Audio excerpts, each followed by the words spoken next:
Hi everyone, welcome back to my channel. My name is Moira, and for today's video, I am finally going to attempt to cut my hair. Just like every other YouTuber, I have reached a point in this quarantine where I am just so sick of my hair. I mean, it's not that long, but it's long enough to annoy me. I just wanna cut it out, and I just wanna try it on my own to see if I can actually do it. And then after cutting my hair, I'm gonna do just the tiniest bit of an ABG transformation. Why not, to complete this whole makeover video? So I got my cutting scissors. It came in this whole kit. I ordered it from Shopee and came with the other pair of scissors, hair clips, and a comb. I'll link this down below if you're interested. Pause. Also, on that note, Shopee is going to be having their 8/8 sale where there will be many sales, especially in the fashion category. So actually, the top and the necklace that I will be wearing later in the video I got from Shopee, so I will also leave their links down below.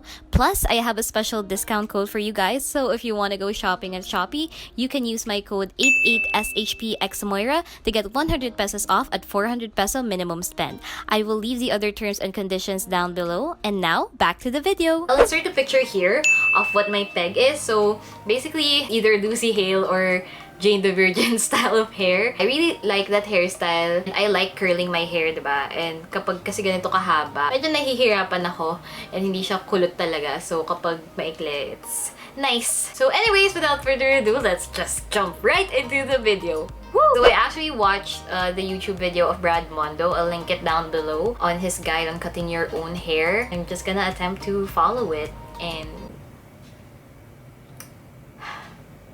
okay, so the first step he said is to straighten out your hair, and I already did. It doesn't look like it, but this is the best that I can do. I have naturally wavy hair, kaya dito medyo kulot siya. I'm gonna cut it maybe at shoulder length, maybe a little above shoulder, ganyan. Then I'll give myself a little bit of a side bang situation kasi medyo mahaba na siya. I just want something to frame this round face. Okay, let's start. Okay, parting your hair. Whoa! So I just part my hair in the middle. He said to just part the hair straight until the back. Paano ba to? Wait lang. I can't see myself. Ay, ayan. Ayun. So this is the part. I think that's fine. Then we're gonna divide the hair into 4 sections since I have thick hair. Sabi niya, find the apex predator. Saan ba? I think here. And then just go straight down. I guess for me, that's here. Sabi, just behind the ear. I hope it's straight. Is it straight?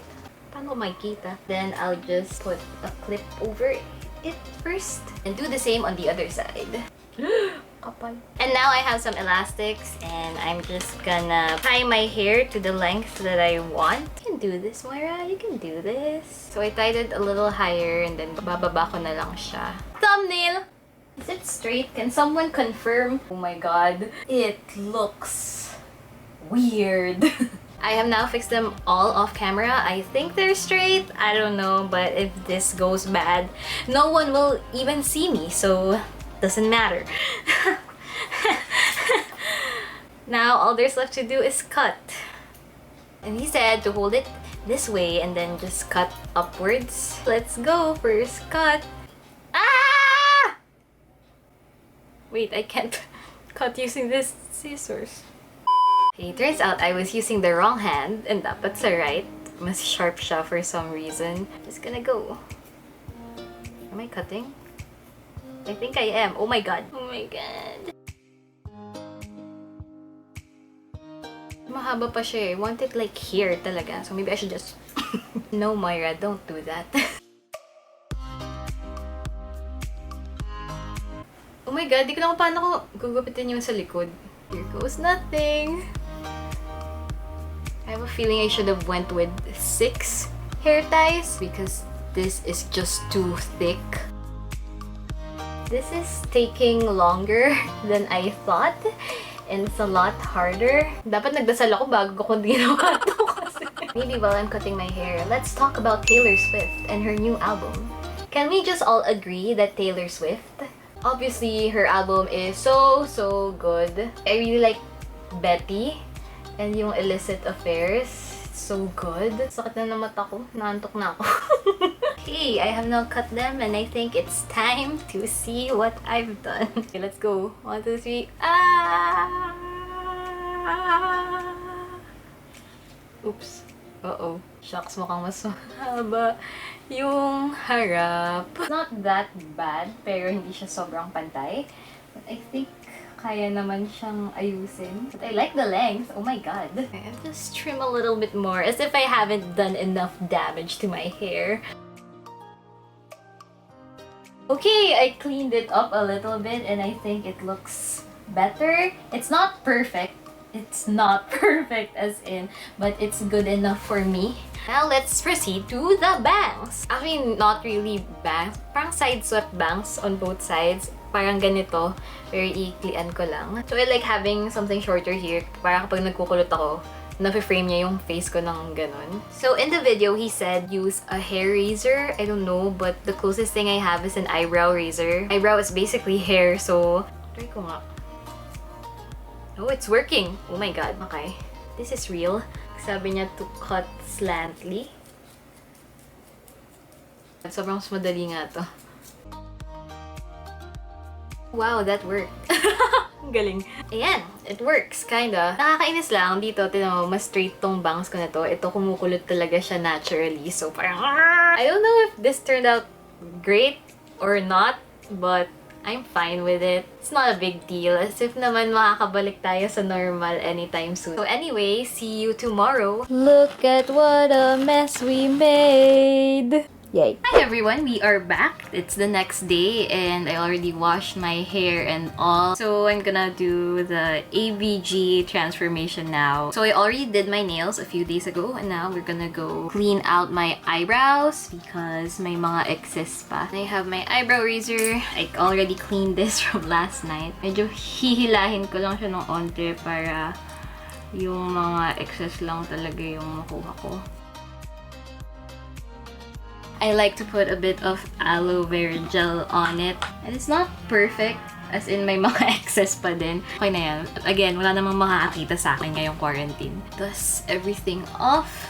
Next, my favorite Benefit Porefessional. Sobrang love ko to. Ito lang talaga yung primer na nag-work sa akin. It really minimizes your pores. For foundation, I use the Maybelline Fit Me foundation. This is in the shade 128 Warm Nude. It's good for a very inexpensive price. I really like using sponge better for blending foundation rather than yung brush. Ewan ko, hindi siya nag-work sa akin. For concealer, I use the L'Oreal Infallible. This is in the shade 307 Cashmere. This is a very thick concealer, so a little goes a long way. And sobrang nakaka-brighten talaga siya if you go in this V direction. And just blend it out.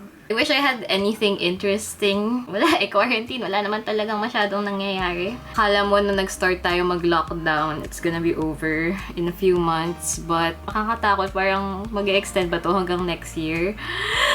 Sana hindi naman. Sana makahanap na ng cure or magkaroon ng better contact tracing or mass testing and stuff.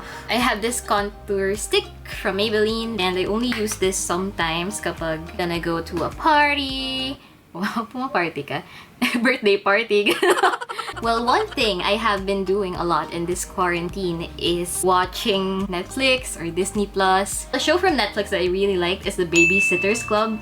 I know it's supposed to be for children, pero I love it so much. Claudia Kishi is Style Goals. Next, I am going to bake my face using this Coty Airspun loose face powder that I have been using for forever. Put it there to set the concealer. While I wait for that to bake, oven, I'm gonna do my eyebrows. This is what I use. This is the K palette eyebrow thing that's so popular because of Heart Evangelista. I really like it. Kasi sobrang dali lang niya. I just try to mimic some eyebrow hair. And okay na. See? See? Wow! And then after that, I just brush it out again. Hindi na ako nagba-brow gel kasi yung brow gel na meron ako, sobrang kapal niya. I don't like it.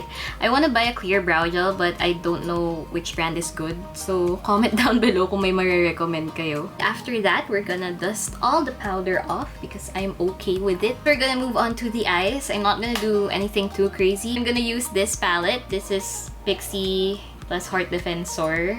That's Heart palette. And I'm gonna use, I think, this color for the crease, just a light wash. Wow. Another thing that I have been loving this quarantine, I've been watching slime tutorials, wink. And sobrang na-addict ako sa Mean Girls. I never thought I would be addicted to another musical like I did in Legally Blonde, pero posible pala. And it's so funny because both of them were based on movies and they both have a lot of pink in the show. I think I like them because they're both fun and lighthearted and women-led. It's fun to watch again and again and again. And I loved it so much to the point that I bought a playbill. I got this from playbills.ph on Instagram. They sell playbills basically. You can go check them out on Instagram if you're interested. And this is my first ever playbill! Oh my gosh! The main reason why I bought this is because of the cast that's in it. Favorite ko si Barrett Wilbert-Weed. She already left Mean Girls, so I'm never gonna be able to watch Mean Girls with her. Feel ko pumunta na din akong New York. Binili ko lang to. And meron din akong mga flyers dyan na dinikit ko sa cabinet ko. And then for the outer corner, I'm gonna use this color just to add more depth.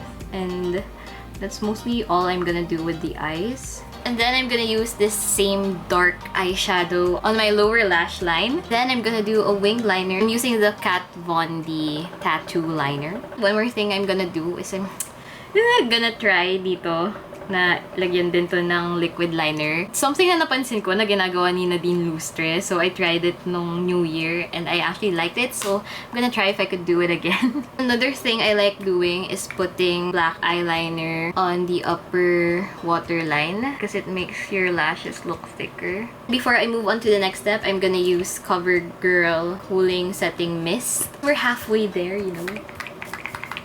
Next, I'm gonna put on some false lashes. I'm gonna do it off camera because ang hirap. Okay. Okay, they're on. And now for mascara, I'm gonna use the Maybelline Total Temptation. Should have gotten the one that's waterproof kasi ito nagsusmudge siya. Kung alam kung bakit ito yung binili ko, sabi ko, try ko naman hindi waterproof. I'll just see what it's like. And I did not like it. For contour, I'll be using the Wet n Wild Contouring Palette in Dulce de Leche. And kung kita nyo, basag na siya. My favorite step in doing my makeup is actually contouring kasi I feel like it brings back a lot of depth to my face and color as well. Then I'll just use the brightening powder to brighten up everything. For blush, I will be using my Maybelline Color Show blush na sobrang gamit na, but I really like the color. Also, my favorite highlighter is the e.l.f. X Heart Defensor highlighter. Lakas kasi ng pigment niya. Boop! Boop! Boop! Also gonna put that on the inner corner. Finally, for the lipstick, I will be using the L'Oreal Infallible Pro Matte Liquid Lipstick in Nudist. I don't really overline my lips because I don't know how to. Kasi kapag tinatry ko, ang weird tignan sa akin. Again, CoverGirl spray. Next, I'm gonna curl my hair. I'm just gonna speed through this part. My hair is all done. We're gonna move on to temporary tattoos. So I have here my Mr. Kate beauty marks. I'm just gonna choose some tattoos that I don't think I'll ever use outside. Like this huge ass unicorn. Maybe I could put it here. Oh, cute! Yeah, rebel! Woo! Just gonna put on some accessories. Then for one final touch, I'm just gonna put a fake beauty mark. Gonna put a star here. Parang sa Love and Berry, ganun. And that completes the makeover.